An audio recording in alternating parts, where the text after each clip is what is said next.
waxaan idin wadaa qisadii murugada lahayd ee ku dhacday Aaliya qaybteedii labaad.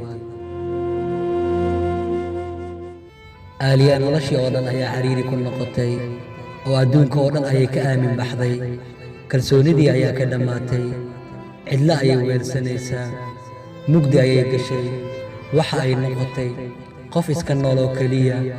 Muuqeedii oo dhan waa uu lumay, raashinka xitaa waa ay ka gooday, hurdana waa ay seexan waysay. Waxa ayna go'aan ku gaartay ceebtaa maanta soo gaartay inay iyada oo keliya ku koobnaato, waalidkeedana uusan ogaanin oo ay nolosha isdhaafiso ayay go'aan ku gaartay. Waayo qofka ay dunida ugu jecleed ayaa maanta nolosheedii ku ciyaaray. Meel aysan filaynin ayuu ugu soo baxay, waa uuna qiyaamay. Weligeed ma aysan ku fikirin maalin ayuu ku qiyaami doonaa ama nolosha kugu cidlayn doonaa.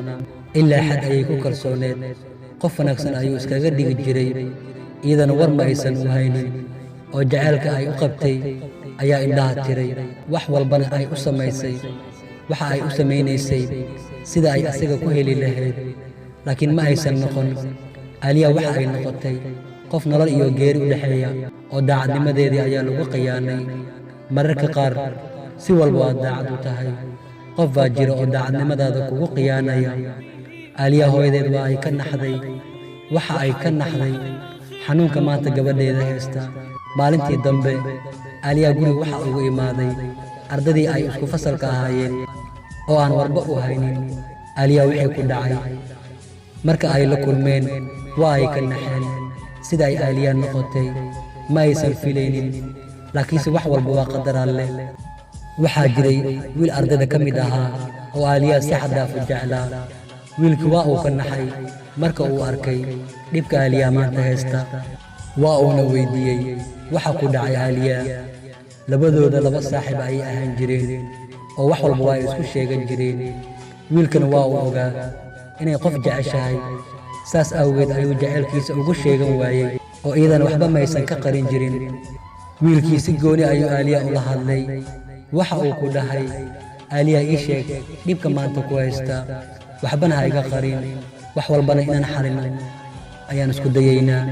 Saas ayuu ku dhahay wiilkii. Aaliya waxa ay ku dhahday, iska dhaaf aboowe, dhibka ii haysto haddii aan adiga kuu sheego waxba kama qaban kartid, igu daa dhibkayga. Wiilkii waa uu ku madax adeegay. Aaliyana waa ay u sheegtay wax walba sida ay u dhaceen, waayo waa ay ku kalsooneed oo booska walaalkeed ayuu u taagnaa. Inuu jecel yahayna war uma hayso. Wiilkii waa uu naxay oo arrinka sidaas ma uusan moodaynin. Sidaas ay tahay Aaliya zaa'id ayuu u jeclaa. Wax uuna ku dhahay, Aaliya aniga ayaa ku guursanayo, dhibkaasna dusha saaranayo, ee adiga diyaar ma u tahay? Aaliya waxa ay dhahday, maxaad sidaas u samaynaysaa? Maxaadna ka faa'iidaysaa dhibkayga inaad dusha saaratid? Wiilkii waxa uu ku dhahay, Aaliya aniga si xad dhaaf ayaan kuu jeclahay, dhibkaaga waa aniga dhibkayga. Waxaan rabaa dhib iyo dheef inaan wada qaybsano, noloshii horena aad iska ilaawdo. Cunugan caloosha kugu jirana waan korsanaynaa oo aniga ayaa aabbo u noqonayo. Wax walba aniga ayaa xalin doona, ee ii ogolow Aaliya noloshaada in aan ka mid noqdo. Wax walbana aniga ayaa xalin doona. Saas ayuu ku dhahay wiilkii. Aaliya waa ay oysay. Waxa ay la oysay inuu jiro ruux noloshiisa ka jecel, waa ayna ka aqbashay. Wiilkii waa uu farxay, isla markiina waa uu soo doontay Aaliya, waana la siiyey, waa uuna guursaday. Aaliya guri hooyadeed waxa ay ugu baxday si sharaf leh oo gabar walba Soomaali ah ay ugu baxdo. Aaliya waxaa loo dhigay aroos weyn, farxad, jacayl, intaba familkeeda waa ay la qaybsatay, waana la guuriyey Aaliya. Wiilka ayay la aqal gashay, sumcaddeedii dib ayay u heshay. Magaaladiina waa ay ka soo guureen oo magaalo kale ayay degeen. Aaliya noloshii hore waa iska ilowday, nolol cusub ayay bilaabatay. Waxa ayna noqdeen qoys isjecel, welina aad iskugu faraxsan. Aaliya cunuga waa ay dhashay, wiil ayuuna ahaa. Gadaalna waxa ay ka dhashay gabar. Aaliya hadda waxa ay haysataa wiil iyo gabar. Aaliya hadda nolosheeda waa ay ku qanacsan tahay.